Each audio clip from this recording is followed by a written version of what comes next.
गणेशाय नमः। इस वीडियो में अपना ज्ञान तो जो है, लेकिन उस ज्ञान को अपना स्वार्थ के हिसाब से ज्ञान का जो उपयोग करते हैं उस बारे में कहेंगे। जैसे इंसान जब मरता है, इनकी जब मृत्यु होती है तो अपने इनके पीछे रोते हैं, रो ककड़ करते हैं कि अपना भाई मर गया, अपना बेटा मर गया, अपने पिता मर गए। ये सब हम किसके लिए कर रहे हैं? ये हमारा पूर्ण स्वार्थ है, उसमें ज्ञान नहीं है। ज्ञान ये दिखाता ही नहीं है, ये हमारा स्वार्थमय ज्ञान है। उनका उपयोग करके हम रो रहे हैं। जैसे एक जो पूर्ण शरीर है, उनके अंदर 3 चीज होती है। जैसे शरीर है, उस शरीर जब हम कहते हैं कि पंच तत्व से बना हुआ है, वो तो शरीर पंच तत्व से बना है। लेकिन जब अपना शरीर का अस्तित्व कब आता है? शरीर का अस्तित्व अपने मां का गर्भ से उसका जन्म होता है। गर्भ के अंदर ही उनका जन्म होता है। पूर्ण शरीर जो बना हुआ है, उनका जन्म माता के गर्भ के बाहर आते हैं, तब हमने कहते हैं कि ये बालक का जन्म। लेकिन जिस समय माता और पिता का योग बनता है, पूर्व संभोग के समय पर पिता का शुक्र मां के गर्भ में प्रस्थित होता है,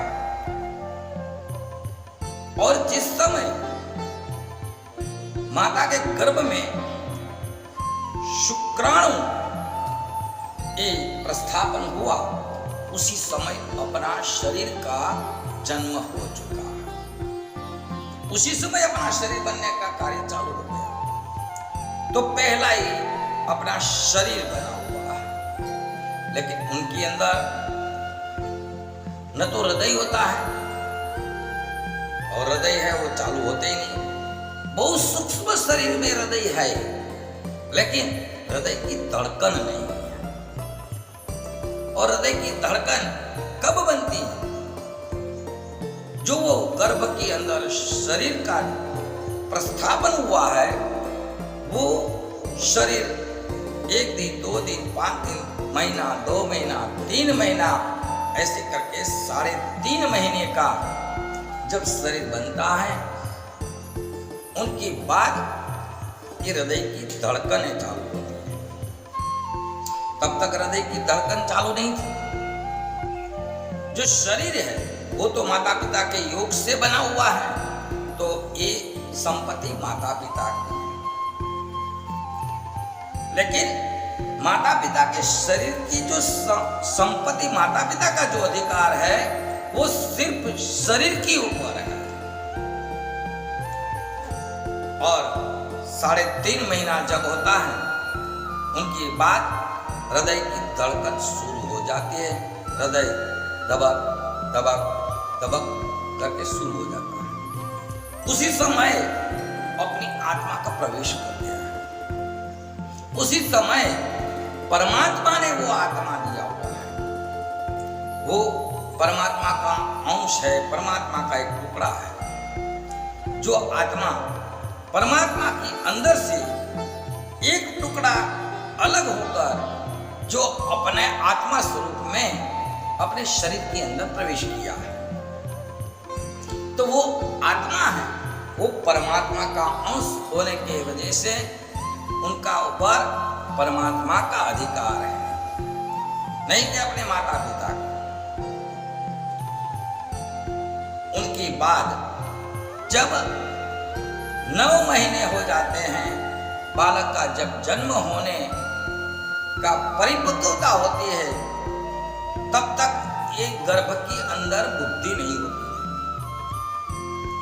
लेकिन बालक का जैसे जन्म होता है तो जन्म के साथ में जो ये संसार का आवरण आता है, संसार की छाया उनके ऊपर पड़ती है, ये समाज की छाया पड़ती है, समाज के संसर्ग में आया है, तुरंत उनके अंदर बुद्धि प्रवेश करने का शुरू हो जाता है। पहली बुद्धि आई, बालक रोने लगा, मलमूत्र को त्याग करने लगा, फिर आगे आगे बोलने लगा, भूख प्यास का इनको एहसास होने लगा, पढ़ाई करने लगा, फिर सही गलत ये सब पूरे संसार की झपट में आ जाता है। तो इस सही गलत का सबकी बुद्धि का विकास होने लगता है। ये बुद्धि जो आई है वो पूरे समाज में से आई है, पूरे संसार से आई है। तो पहले प्रवेश किया है शरीर का, फिर आत्मा और फिर बुद्धि। तो जैसे ये शरीर, आत्मा और बुद्धि जो है उसी में क्रमशः शरीर, आत्मा और बुद्धि है, उसी तरह से जाते समय पर जो छेले आया है वो पहले जाएगा। तो बुद्धि जो छेले आई है वो पहले जाती है। फिर आत्मा आया था तो फिर आत्मा जाएगी। और शरीर माता पिता के योग से बना हुआ था, वो शरीर उसी प्रकार से पड़ा रहेगा। जब इंसान मृत्यु पाता है तो उनकी पहले जो बीमार हैं, एक्सीडेंट में हैं, कि किसी प्रकार से इनकी अवसान होती है, तो अवसान की पहले इनकी याददाश्ता चली जाती है। जब याददाश्ता चली जाती है तो धीरे धीरे उनकी ये बुद्धि खत्म होने लगी। तो पहले ये बुद्धि जाएगी। भले एक्सीडेंट हुआ है तो तुरंत इंसान उसी समय एक क्षण भर में मृत्यु नहीं पाता है, अंदर जीवित होता है, लेकिन उसी समय उनकी बेभान अवस्था आ गई तो वो बुद्धि चली गई। उनकी बाद में उनकी जीवात्मा अंदर से निकल जाती है, जो अपने आत्मा कहते हैं। अब वो आत्मा है, वो परमात्मा से मिली हुई थी, वो परमात्मा का एक टुकड़ा था।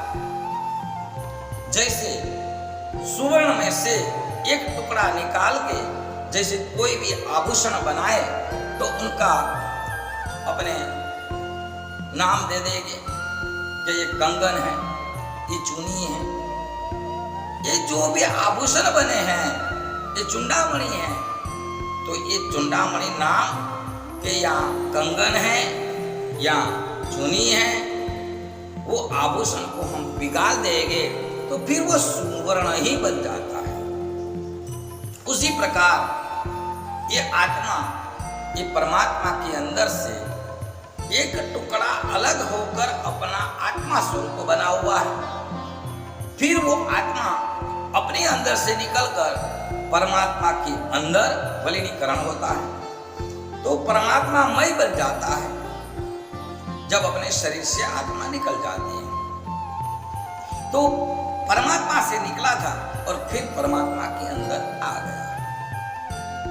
अब बात रही शरीर की, तो शरीर तो अपनी सामने पड़ा हुआ है।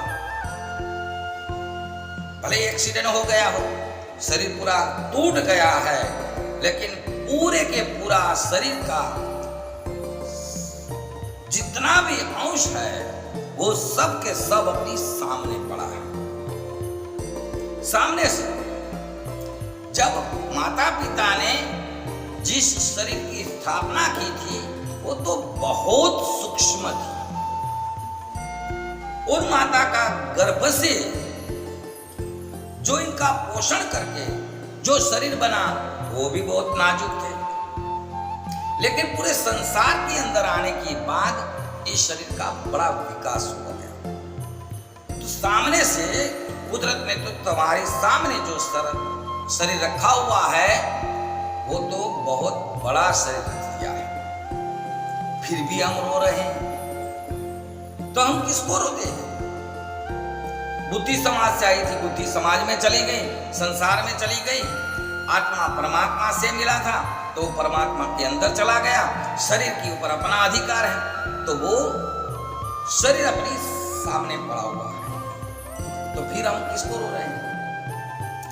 आत्मा और परमात्मा, आत्मा जैसे हम कहते हैं कि पति है, पत्नी है, भाई है, बहन है, बच्चा है,